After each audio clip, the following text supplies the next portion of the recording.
ओम शांति। 9 मई 2025 बाबा के महावाक्य। मीठे बच्चे, तुम्हें नशा रहना चाहिए कि जिस शिव की सभी पूजा करते हैं वह अभी हमारा बाप बना है। हम उनके सम्मुख बैठे हैं। प्रश्न: मनुष्य भगवान से क्षमा क्यों मांगते हैं? क्या उन्हें क्षमा मिलती है? उत्तर: मनुष्य समझते हैं हमने जो पाप कर्म किए हैं उसकी सजा भगवान धर्मराज से दिलाएंगे, इसलिए क्षमा मांगते हैं। लेकिन उन्हें अपने कर्मों की सजा कर्म भोग के रूप में भोगनी ही पड़ती। भगवान उन्हें कोई दवाई नहीं देता। गर्भ जेल में भी सजाएं भोगनी है। साक्षात्कार होता है कि तुमने यह किया है, ईश्वरीय डायरेक्शन पर नहीं चले हो, इसलिए यह सजा है। गीत: तूने रात दवाई सोखे। ओम शांति। यह किसने कहा? रूहानी बाप ने कहा। वह है ऊंच से ऊंच, सभी मनुष्यों से भी, सभी आत्माओं से भी ऊंच। सब में आत्मा ही है ना। शरीर तो पाठ बजाने के लिए मिला है।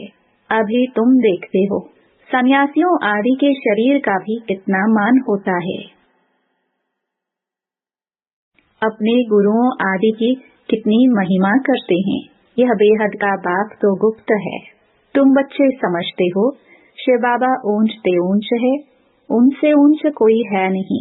धर्मराज भी उनके साथ है, क्योंकि भक्ति मार्ग में क्षमा मांगते हैं। हे भगवान, क्षमा करना।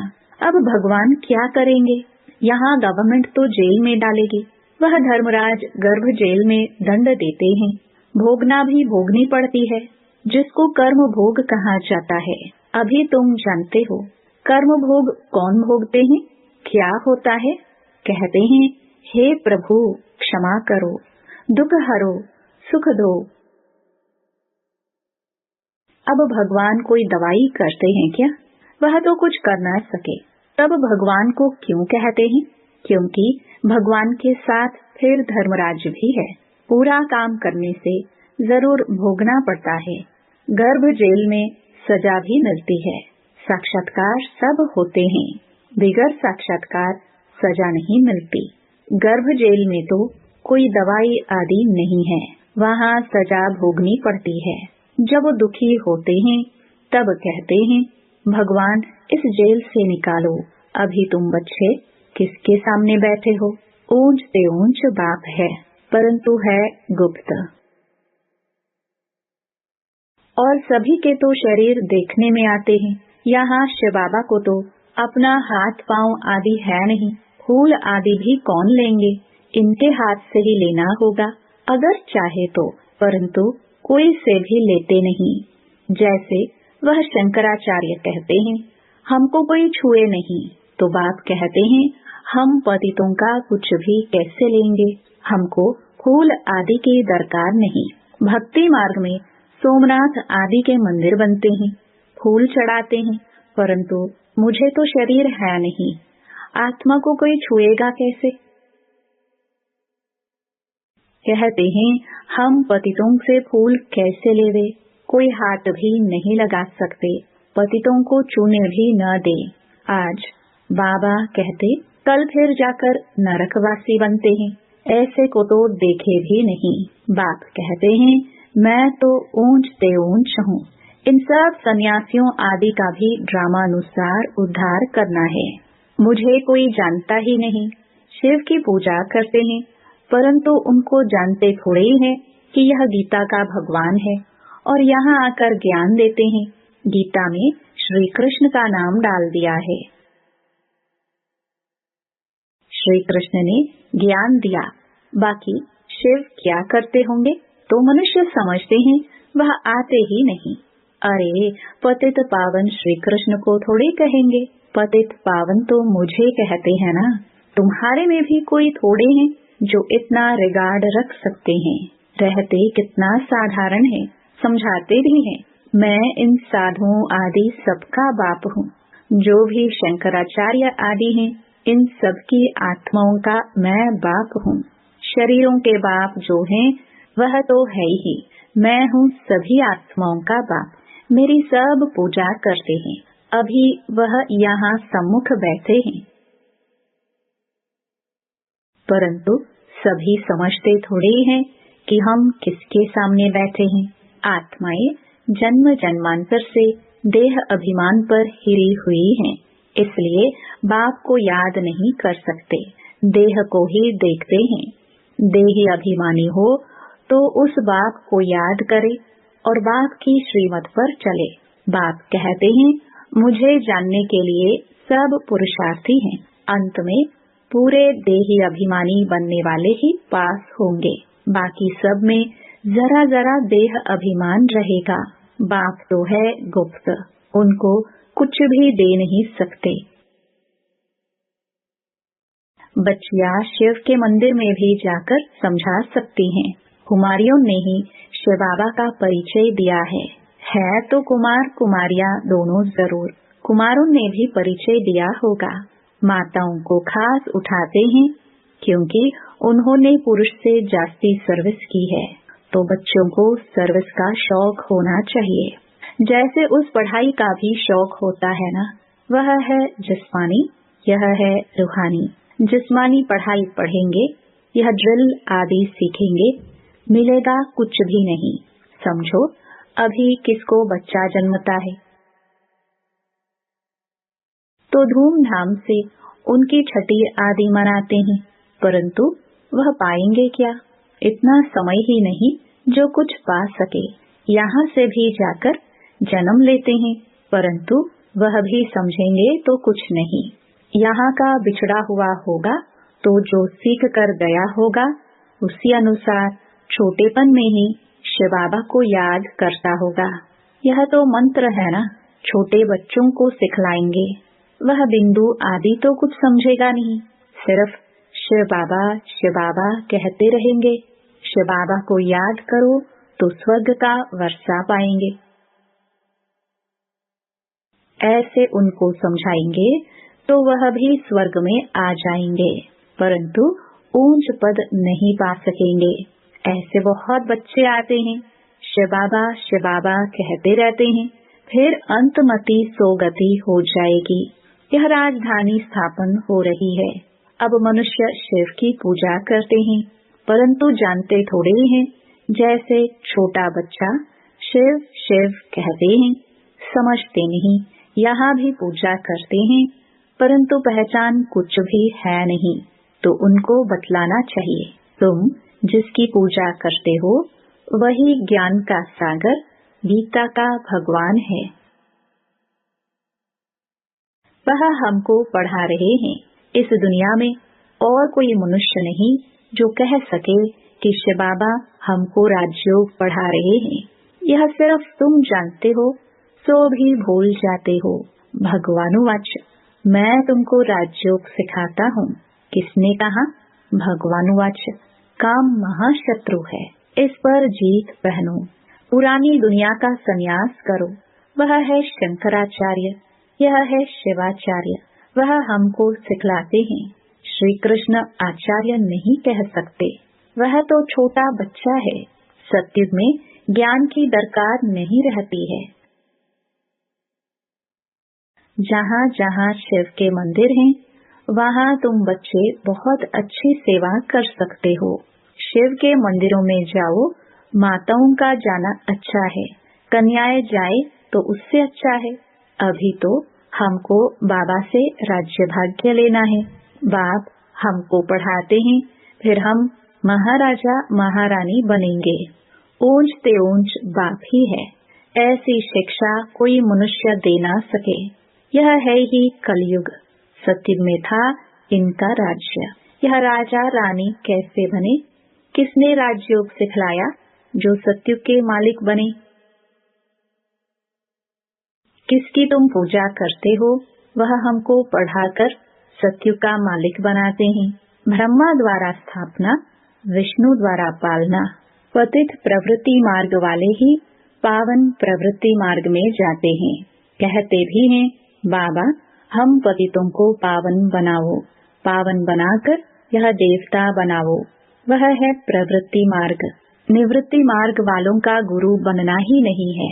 जो पवित्र बनते हैं उनके गुरु बन सकते हैं। ऐसे बहुत कंपेनियन भी होते हैं, बेकार के लिए शादी नहीं करते हैं। तो तुम बच्चे ऐसी ऐसी सर्विस कर सकते हो। अंदर में शौक होना चाहिए, हम बाबा के सपूत बच्चे बन क्यों न जाकर सर्विस करेंगे। पुरानी दुनिया का विनाश सामने खड़ा है। अब शिव बाबा कहते हैं श्री कृष्ण तो हो ना सके, वह तो एक ही बार सत्युग में होगा। दूसरे जन्म में वही फीचर्स वही नाम थोड़े ही होगा। 84 जन्म में 84 फीचर्स। श्री कृष्ण यह ज्ञान किसको सिखला ना सके, वह श्री कृष्ण कैसे यहाँ आएंगे। अभी तुम इन बातों को समझते हो। आधा कल्प अच्छे जन्म होते हैं, फिर रावण राज्य शुरू होता है। मनुष्य हूबहू जैसे जानवर मिसल बन जाते हैं, एक दो में लड़ते झगड़ते रहते हैं। तो रावण का जन्म हुआ ना, बाकी 84 लाख जन्म तो है नहीं। इतनी वैरायटी है, जन्म थोड़े ही इतने लेते हैं। तो यह बाप बैठ समझाते हैं, वह है ऊंच ते ऊंच भगवान, वह पढ़ाते हैं। नेक्स्ट में फिर यह भी तो है ना, नहीं पढ़ेंगे तो किसी के पास जाकर दास दासिया बनेंगे। क्या शिव बाबा के पास दास दासी बनेंगे? बाप तो समझाते हैं, पढ़ते नहीं हो तो जाकर सत्युग में दास दासिया बनेंगे। जो कुछ भी सर्विस नहीं करते, खाया पिया और सोया, वह क्या बनेंगे? बुद्धि में आता तो है ना, क्या बनेंगे? हम तो महाराजा बनेंगे। हमारे सामने भी नहीं आएंगे, खुद भी समझते हैं ऐसे हम बनेंगे। परंतु फिर भी शर्म कहाँ है, हम अपनी उन्नति कर कुछ पा ले रे, समझते ही नहीं। तब बाबा कहते हैं ऐसे मत समझो। यह ब्रह्मा कहते हैं हमेशा शिव बाबा के लिए समझो। शिव बाबा का तो रिगार्ड रखना है ना, उनके साथ फिर धर्मराज भी है, नहीं तो धर्मराज के डंडे भी बहुत खाएंगे। कुमारियों को तो बहुत होशियार होना चाहिए, ऐसे थोड़े यहाँ सुना बाहर गए तो खलास। भक्ति मार्ग की कितनी सामग्री है। अब बाप कहते हैं विष छोड़ो, स्वर्गवासी बनो, ऐसे ऐसे स्लोगन बनाओ, बहादुर शेरनिया बनो। बेहद का बाप मिला है, फिर क्या परवाह। गवर्नमेंट धर्म को ही नहीं मानती है तो वह फिर मनुष्य से देवता बनने कैसे आएंगे। वह कहते हैं हम कोई भी धर्म को नहीं मानते, सबको हम एक समझते हैं, फिर लड़ते झगड़ते क्यों हैं? झूठ तो झूठ, सच की रत्ती भी नहीं है। पहले पहले ईश्वर सर्वव्यापी से ही झूठ शुरू होती है। हिंदू धर्म तो कोई है नहीं, क्रिश्चियन का अपना धर्म चला आता है, वह अपने को बदलते नहीं है। यह एक ही धर्म है जो अपने धर्म को बदल हिंदू कह देते हैं और फिर नाम कैसे कैसे रखते, श्री श्री फलाना। अभी श्री अर्थात श्रेष्ठ है कहाँ, श्रीमत भी किसी की नहीं। यह तो उन्हों की आयरनेस्ड मत है, उनको श्रीमत कैसे कह सकते हैं। अभी तुम कुमारियाँ खड़ी हो जाओ तो कोई को भी समझा सकती हो, परंतु योग युक्त अच्छी होशियार बच्चियाँ चाहिए। अच्छा, मीठे मीठे सिखिलदे बच्चों प्रति मात पिता बाप दादा का याद प्यार और गुड मॉर्निंग। रूहानी बाप की रूहानी बच्चों को नमस्ते। धारणा के लिए मुख्य सार। पहला, अपनी उन्नति करने के लिए बाप की सर्विस में तत्पर रहना है। सिर्फ खाना पीना सोना यह पद गवाना है। दूसरा, बाप का और पढ़ाई का रिगार्ड रखना है। देही अभिमानी बनने का पूरा पूरा पुरुषार्थ करना है। बाप की शिक्षाओं को धारण कर सपूत बच्चा बनना है। वरदान, सेवा करते उपराम स्थिति में रहने वाले योग युक्त युक्त युक्त सेवाधारी भव। जो योग युक्त युक्त युक्त सेवाधारी हैं, वह सेवा करते भी सदा उपराम रहते हैं। ऐसे नहीं सेवा ज्यादा है इसलिए अशरीरी नहीं बन सकते। लेकिन याद रहे कि मेरी सेवा नहीं, बाप ने दी है तो निर्बंधन रहेंगे। ट्रस्टी हूँ, बंधन मुक्त हूँ, ऐसी प्रैक्टिस करो। अति के समय अंत की स्टेज, कर्मातीत अवस्था का अभ्यास करो। जैसे बीच बीच में संकल्पों की ट्रैफिक को कंट्रोल करते हो, ऐसे अति के समय अंत की स्टेज का अनुभव करो। तब अंत के समय पास विद ऑनर बन सकेंगे। स्लोगन: शुभ भावना कारण को निवारण में परिवर्तन कर देती है। अव्यक्त इशारे, रूहानी रॉयल्टी और प्योरिटी की पर्सनालिटी धारण करो। पवित्रता ब्राह्मण जीवन के विशेष जन्म की विशेषता है। पवित्र संकल्प ब्राह्मणों की बुद्धि का भोजन है। पवित्र दृष्टि ब्राह्मणों के आंखों की रोशनी है। पवित्र कर्म ब्राह्मण जीवन का विशेष धंधा है। पवित्र संबंध और संपर्क ब्राह्मण जीवन की मर्यादा है। ऐसी महान चीज को अपनाने में मेहनत नहीं करो, हट से नहीं अपनाओ। यह पवित्रता तो आपके जीवन का वरदान है। ओम शांति।